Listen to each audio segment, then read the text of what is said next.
7:04 Tuesday, July 9. You're listening to Brekkie with Vossy and Brandy. Matty Russi filling in for Vossy, who's back on Monday. Brandy, the Edgewater Homes text line is very, very busy. 0457 736 736. Lots of texts from New Zealand after the Warriors controversy on the weekend, and we'll get to them later on in the show. Of course, we are here thanks to Bryden's. Unable to work due to injury or illness? Contact Bryden's lawyers, Brandy. Time for this. And now on Breakfast with Vossy and Brandy, the back page with David Riccio. Yes, David Riccio, brought to you by Conveyor Logistics for your warehouse automation solutions. Good morning, nudist. Yeah, it's good morning, boys. Good to be here. Great to have you on, David. Bradman Best. Are you locked in? Are you going surfing today? Are you out at Homebush to do a bit of wave surfing and whatever they're doing out there? A bit of wave surfing, Brandy. Just watching, and I'll be just watching from the You'll be from there, afar, I think. Like. Yeah. Okay. Yeah. Look, this is you're pointing to a recovery. They're calling it a recovery session for the New South Wales Blues today, guys. Probably just to ease their way into camp. There's the new wave pool out at Western Sydney, so the Blues are going to take that on. Hopefully, it's not another horse riding situation of the Robbie Kearns era, and we have an injury or two. But look, on the injury front, clearly Bradman Best is the talking point. He went for scans yesterday, guys, prior to joining the New South Wales Blues in camp on a hamstring concern. There was a little bit of tightness following that Raiders performance, of which both Newcastle Knights and New South Wales Blues officials wanted checked. David, did he finish the game? Sorry, did he finish the game? Yeah, he finished the game with tightness, Brandy, and given his hamstring issues in the past, it was felt as though that we just might get it checked, obviously for precautionary reasons. Sure. Look, I still think he'll be eased through this week, guys. Time will tell, just as far as the load is concerned. Obviously, today's pretty much a nothing day for the Blues, today being Tuesday. They head to the Blue Mountains again, the Blues, tomorrow. So, look, I think he'll be eased into it. We know that Matt Burton has been named the 18th man and will be the shadow. I think Burton will get the reps up early at centre as Best is eased into this week. My indications from all my info yesterday was that it was probably going to be the weekend, guys, that we'd see Bradman Best in top flight and really assessing if he's 110% in this Blues side. So, it'll be a continual talking point, but within the camp, there's no doubt, there's a lot of positivity that he'll be A-OK. Western Sydney Eagle on the text line. Is the nudist doing nude wave surfing? No, Western Sydney Eagle, that will not be happening today. David, more seriously, both coaches spoke yesterday. Their chance to set the tone for the build-up to the decider. What did you make of Billy Slater and Michael Maguire and their comments, their tone setting yesterday? It's fantastic. It's great. And Michael Maguire clearly feels as though it gave him a point of agitation towards the Queenslanders going into Game 2. So he's doubled down. He's gone again, reissuing the Glass Houses line in relation to Queensland now, not continuing their annual media opportunity, all-in media opportunity with their players. That is part of the camp, starting the camp, and that's not going to be the case. There's only going to be a couple of players available every now and then. Similar to the Blues, I must say. Similar to the Blues. The Blues have certainly gone away from having every player available, and Billy's gone down the same path.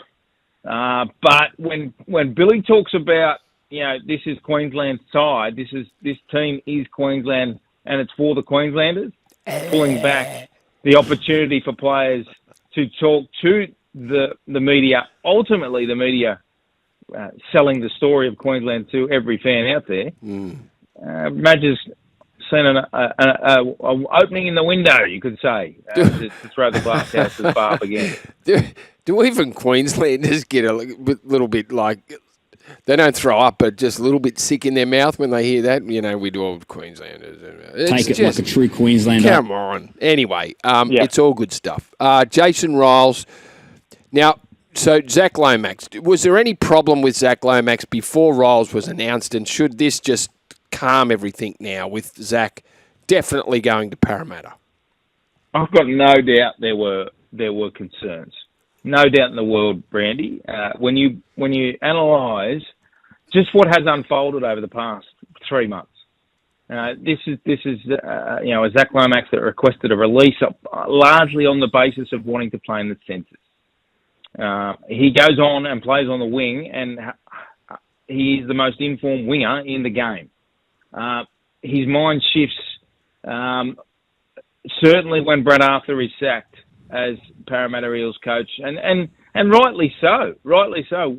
This is the coach that I met and signed to play under. He's no longer there. What does my future hold at a club that I've never played for before? There has to be obvious concerns from Zack. Now, Jason Ryles, in his appointment as the new Parramatta coach yesterday, for the next 4 years, guys, wasted no time picking up the phone of both Zack Lomax and Mitchell Moses, which is key. Because Mitchell holds a powerful voice in that room.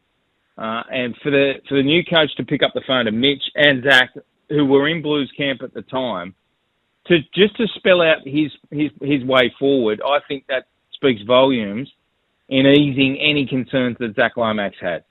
And Zack has obviously gone on the record at the press opportunity yesterday to state that he has got a 4-year deal with Para and he's looking forward to getting there. So, look, Jason knew that it was paramount, absolutely paramount, that he had to get on the front foot and calm whatever turbulent waters there were, and he's done that yesterday, guys. Good. Zack Lomax heading for blue and gold. Now, are we going to see a couple of stars of the game ruled out this afternoon or at some stage today, Dave Riccio? Nicho Hynes carried from Cronulla training yesterday. Latrell Mitchell due to see a specialist this afternoon, I believe, on his injured foot. Yeah, just on Latrell, you're right. He will meet a specialist today. Now, it's a Liz Frank foot injury. Now, there's 2 parts here for Latrell. He can rehab and recover and hopefully be back on the field within the next month, 4 to 5 weeks back on the footy field through a rehab and recovery path, or the alternative is season-ending surgery. And that is the point of meeting a specialist today for Latrell Mitchell. And, that would be so significant as South Sydney have done a wonderful job to get their season back on track.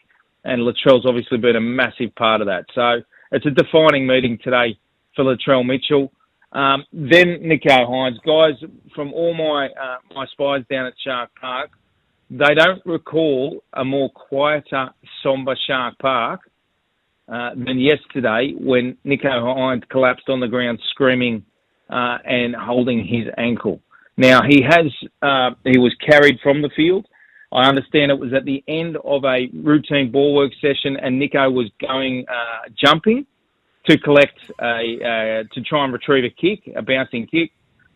He's jumped off the leg and landed awkwardly on the ankle. Now, he was carried from the training session and taken straight to a medical centre for x-rays. He was getting MRI scans as well late last night. The determination of which will be found out this morning. Now, all my indications are, guys, he will be sidelined for a lengthy part of this season. Lengthy. So he'll find out today whether he needs surgery or not, won't he? Well, after that MRI. Yeah, absolutely. Yeah. Yep. So they'd be assessing whether there's a break in there, guys, and also to what significant ligament damage has been done. Now, as I said, it'll be a lengthy stint on the sidelines. He's definitely not playing this weekend, that's certain.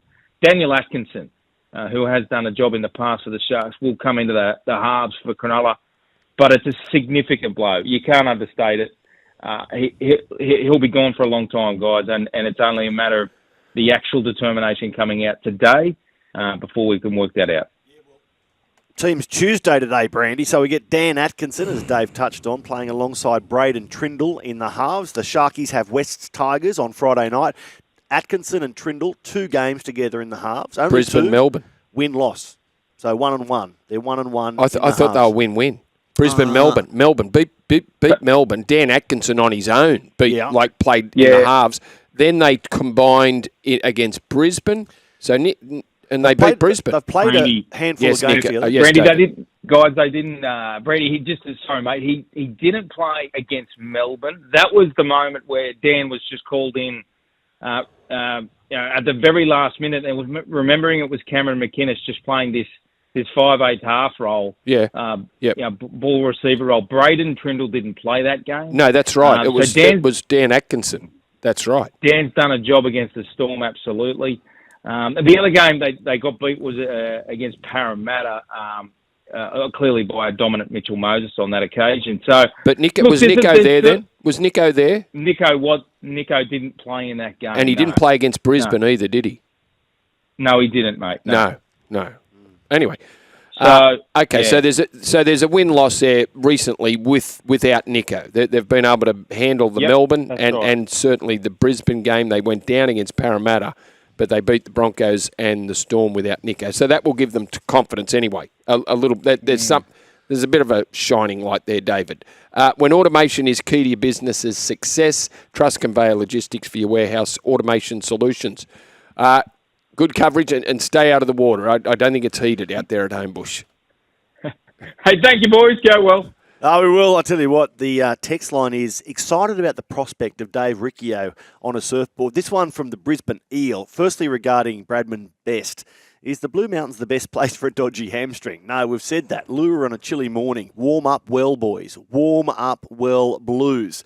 Also, I'd love to see Big Payne double dinking with Dave the nudist on a longboard this morning at the Western Sydney wave pool. There's a sight. There's a mental image for you. Payne Haas and Dave Riccio on the longboard. Just update the weather for Lura too. 14 degrees today, so it's not too bad. It's pretty chilly there now. It's 9, but they're in the water at Homebush, and then they'll make their way up the mountain, and they won't train until tomorrow morning. So tomorrow morning, sun shining up there in Lura.